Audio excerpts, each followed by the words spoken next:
What is going on, Scan Fam? Today we have another episode of the CryptoCurrent. We are here with Lauren, the Deployment Strategist at TRM Labs. Lauren, thank you so much for joining us today. Thank you so much for having me. Of course. We're also here with Gons and Dennis, as usual. So we'll kick off today's episode with a brief market overview, as we always do. So looking at the ETH chart right here, sitting at around 1560, still holding the higher low. One thing I could see playing out is a head and shoulders if this further shoulder completes, which, cannot be good. But, that's only one option out of the many that could play out. Anyways, we will see how this unfolds over the coming weeks. But, not looking too bad. Still just kind of crabbing in this range that we have been, somewhat to be expected. So yeah, let's dig into this interview, learn a bit about Lauren's very interesting experience and her position at TRM Labs. Awesome. So I'll go ahead and kick it off. So Lauren, thanks again for joining us today. I'm super excited to chat with you. I know you've been in the space for some time. So for the audience here, can you tell us a little bit about your background and what you are responsible for now? Yeah, absolutely. So my name's Lauren Day. I'm a deployment strategist here at TRM Labs. So I'm basically on the customer success account management side. So we're a SaaS vendor company, so I work with our customers firsthand. But I come from a background of AML compliance. So prior to TRM, I was a transaction monitoring manager at Binance US, and then at another exchange called Bitflyer, which is a smaller Japanese exchange. So my background really is in AML compliance, crypto compliance investigations. And that's what led me here to TRM today. So I was actually a former user of TRM, of their software in my compliance role. And that's how they recruited me over to be able to work on their account management side. As I was a former user, now I'm working with users directly. Awesome. And so for folks that don't know TRM Labs, can you give us a quick rundown of maybe some top products, things that that kind of stood out to you as you were joining, and maybe what you were even using while you're at Binance or at previous exchanges? Yeah, exactly. So I was using TRM in my compliance role. So TRM Labs is the next generation blockchain intelligence tool. So what that means really is we provide advanced analytics and data into on-chain activity. So we're particularly focused on illicit activity on the blockchain. So money laundering, terrorist financing, any ways that people are using the blockchain for illicit activity. So what TRM does is we provide a UX that allows you to graph investigations on the blockchain. And then we also provide the intelligence. So we're really a data company at our core. We have whole teams of researchers who go out into the wild and collect this bespoke data that's unique to TRM. So we can go out and say, hey, this wallet address belongs to this darknet market, for example, or this wallet address was reported as being used by scammers. So now it has a scam label. So we provide this data, and then customers like me, compliance folks, will use the tool to be alerted when one of their users attempts to transact with one of these darknet markets, for example. Or we have a lot of law enforcement or public sector customers who use it to conduct investigations. They're helping out a scam victim, and they need to follow the movement of funds to catch the scammer. So that's kind of a high-level view of what TRM provides.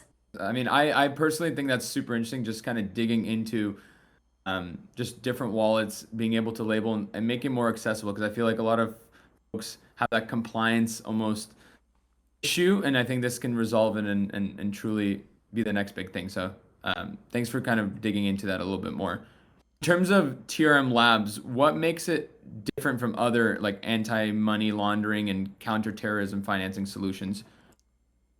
Yeah, good question. So I think TRM has three major strengths. I think the first is that we are building out a powerhouse team of subject matter experts. So they've recruited all of these former law enforcement, former compliance people who are experts in terrorist financing. So they've really recruited the best of the best in the industry to come together and provide not only best practices and advice in the space, but also build out this bespoke data that I was referencing. So that's first is I think we have a powerhouse team of subject matter experts.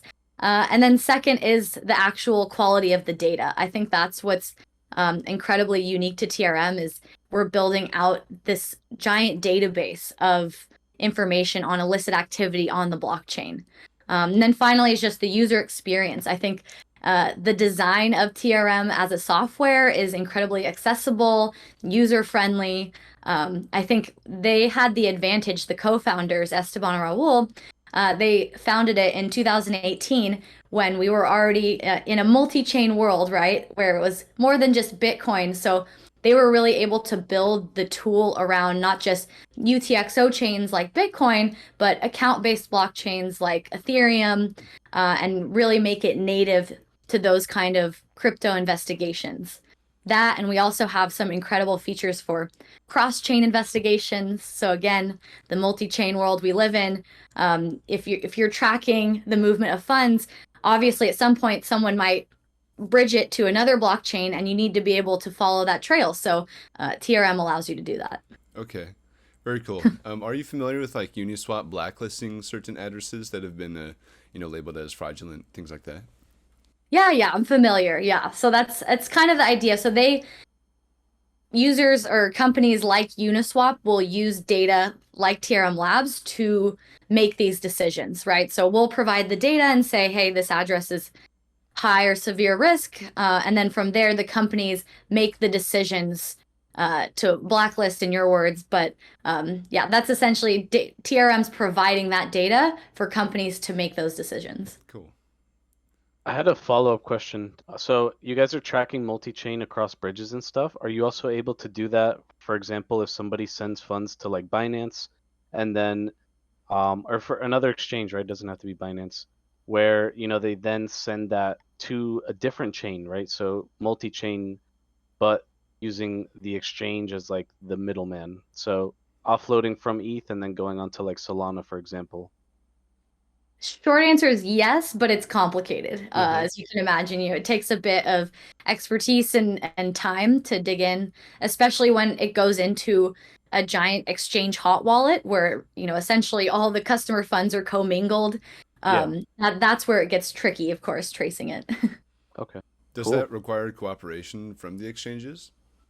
Yeah, so that's exactly where like law enforcement, what they usually look for when they are tracing is, does it end up at a centralized exchange or entity that they can then make a request for information, right? And say, hey, then they can ask for KYC information or things like that. Awesome. Yeah. In terms of, I know we're kind of talking about all this fraudulent activity. When you are in the position of like reviewing these things, how do you go about identifying and preventing like fraudulent activities on like cryptocurrency platforms? Is there like a strategy, framework, things that you leverage to make sure that like, or maybe, I don't know, best practices, I think would be great. Yeah. This really gets to the heart of building out a compliance program, which is my specialty. So what I did in my previous role in transaction monitoring is we'd actually build out procedures based on certain risk thresholds. So we do a risk assessment and say, these are the most severe risk categories we're concerned with: sanctions, terrorist financing, CSAM. These are all things we don't even want to touch. And then in tools like TRM, you can edit the severity levels, the risk, and from there you screen transactions. So this is basically what most of the regulated exchanges do. They will screen the wallet addresses or transactions that their users are interacting with, and then based on these risk settings, they'll receive an alert. So again, another example is, say a user is trying to withdraw Bitcoin to a darknet market. You would screen that transaction through a blockchain intelligence tool, receive an alert based on the settings you have, and then from there, the compliance team goes in. They have their procedure to review the alert, take action if necessary on the account. So that's really kind of the basics of the compliance process. Awesome. Yeah, thanks for going into that a bit for us. Moving on into like still on the compliance realm, like over the next 5 to 10 years, I think personally a lot of things are going to shift in terms of regulation and just overall making sure that everybody is safe utilizing this new technology. how do you see TRM playing a role as this kind of compliance and regulatory kind of climate evolves?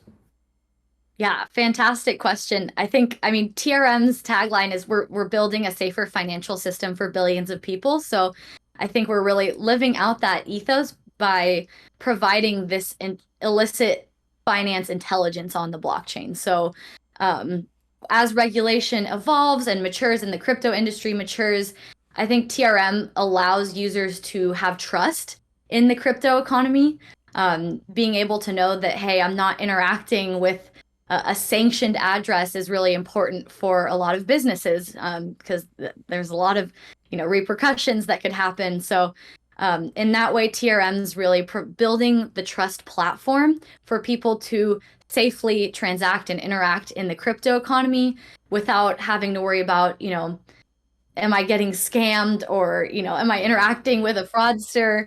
I think that's my personal philosophy in crypto, at least too, is that I think 98% of all the activity is legit in crypto. It's just we need to stamp out or exclude at least that 2% of illicit fraud activity, and I think TRM provides the tools to do that.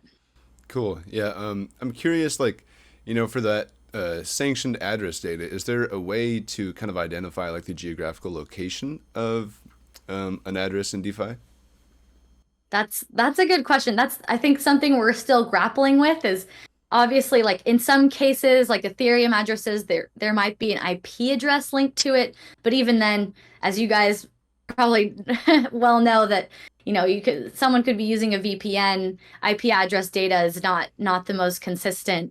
So I think that's the part that a lot of like public sector law enforcement agencies are struggling with, is like, well, crypto is global, it's borderless, as they say, right? So how do I know this case is even in my jurisdiction, if I don't have this data? So that's definitely, I think, the piece to be figured out still. Sure. Do you see any particular direction that could go? In terms of like tracking IP data on the blockchain, or what? More so in forms of enforcement, like you mentioned, these different regulators, they have to question whether it's even in their jurisdiction. Yeah, I mean, I think we're already seeing the US is broadening their regulatory scope, trying to basically say, even if you're outside the US, if you even have US customers, you fall under our jurisdiction, right? If you even touch US dollars, you fall under our jurisdiction. So I think we'll probably see a lot more of that in the short term, where especially the US is going to try to expand its global regulatory reach. And then I think we'll probably see a lot of like intergovernmental collaboration where governments are cooperating. I mean, they already do this a lot on large scale investigations, but I think we'll see that more on the regulatory front, where everyone's trying to come out with consistent guidelines. And then we have FATF, which is the international kind of regulatory body for financial compliance. So FATF's always putting out, this is standard guidelines, but then of course it's always up to the individual country to follow them or not. Sure. Awesome. Moving forward to like kind of a hot topic right now. I know crypto gambling has been on a rise overall, and we just wanted to kind of hear your thoughts on its regulation, and would the users of these gambling platforms be potentially investigated or kind of red flagged? Yeah, it's an interesting question, and I'm by no means a gambling regulations expert. But from my experience, I'd say I don't think the users of the platforms themselves would be at risk. I think the focus would be more on the operators of the gambling platforms. So, I think the scrutiny could potentially come from a similar anti-money laundering angle, where regulators could say, you're operating this gambling platform, you need to have some controls in place to detect and prevent illicit activity on your platform. So in that way, no, I don't think the users themselves would be targeted. I think it would be more the operators of gambling platforms. And then again, just my opinion, I'm definitely not a gambling regulations expert.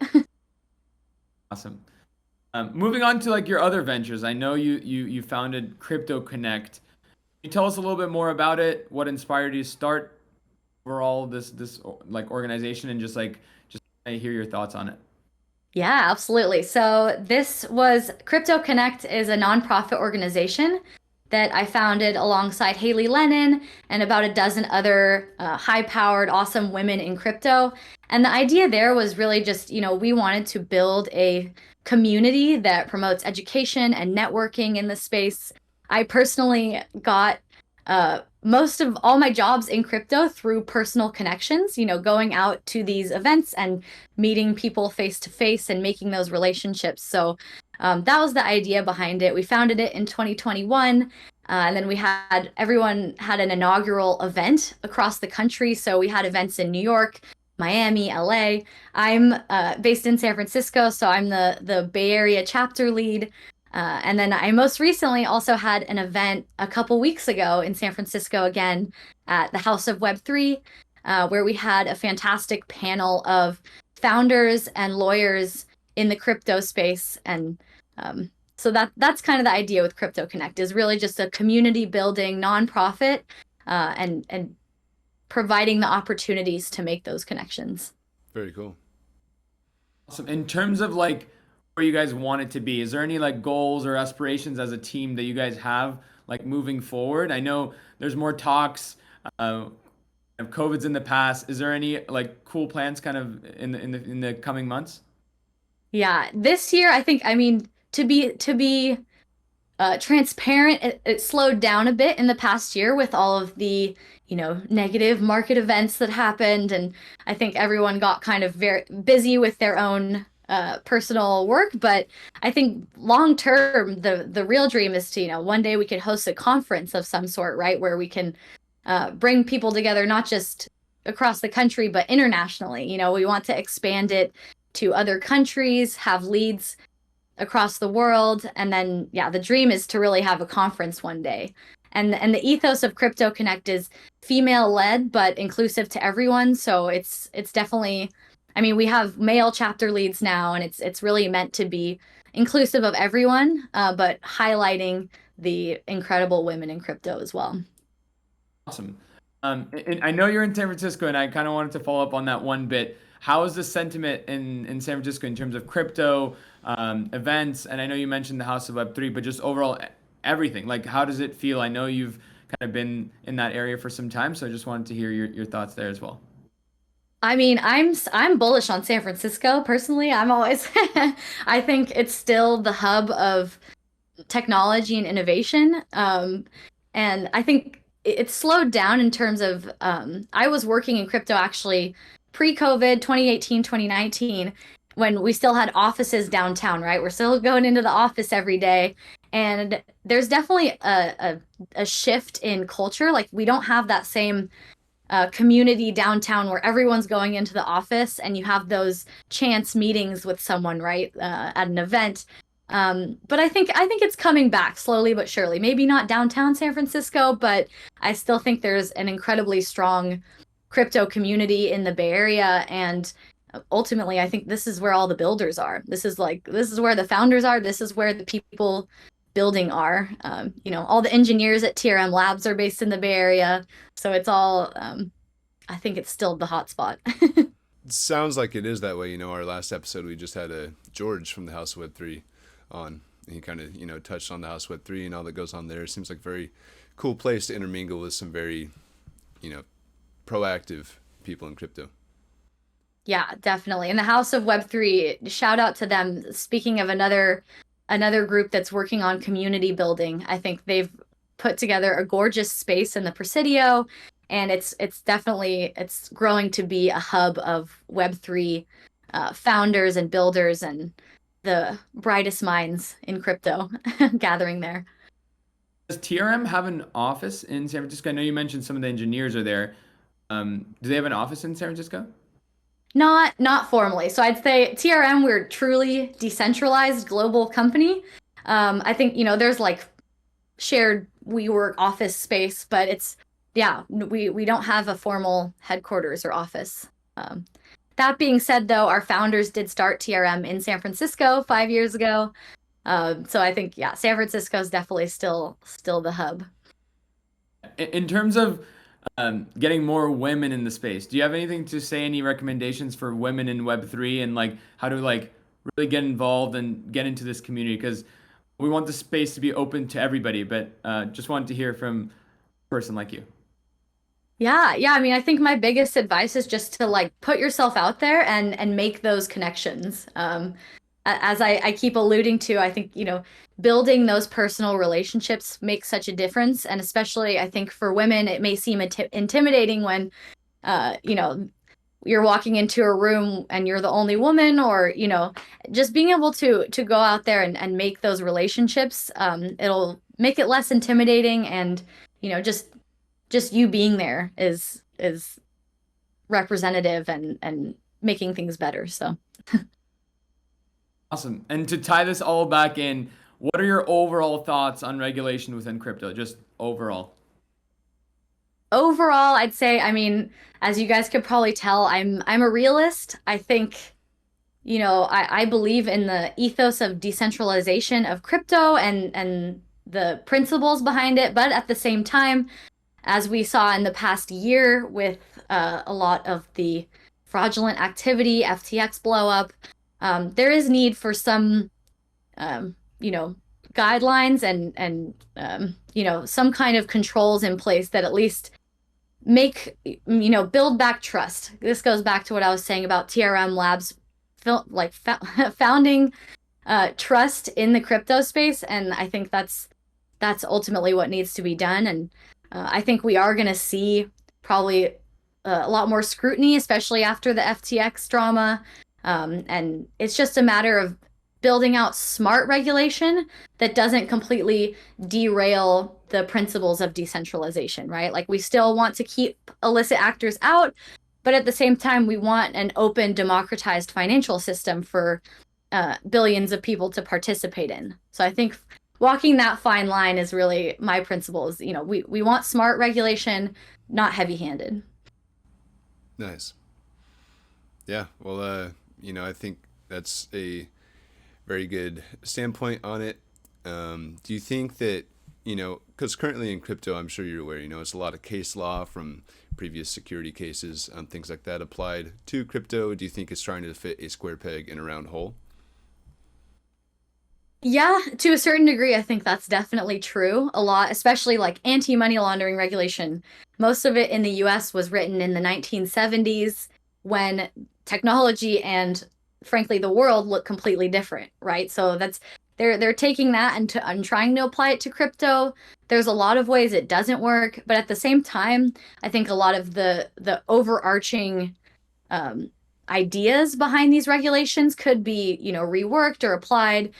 Like a lot of the money laundering patterns in traditional finance look just the same as money laundering patterns in crypto. So there's still ways, I think, to catch and prevent illicit activity in crypto, but I definitely agree that a lot of these laws and regulations were created 50 years ago with crypto not at all in anyone's mind, right? They had no clue that this could have been applied to this. So it'll be interesting to see how, the smarter legislators out there are trying to come up with, reworking the old framework to fit the new.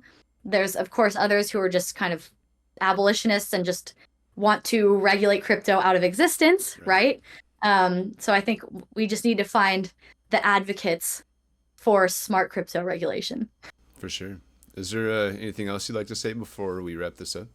Oh man, final thoughts. I just want to say thank you for having me on and allowing me to speak about my experience in crypto. I know I have a kind of a niche, unique background, coming from the legal compliance side, but I'm definitely still a big, Bitcoiner, and I truly believe in the ethos of crypto. So thanks again for having me on. I appreciate it. Yeah, we appreciate you coming on as well. Regulation in crypto is certainly a pressing topic, and it's something, not commonly openly discussed, right? You'll only hear about the news, more so the negativity of that.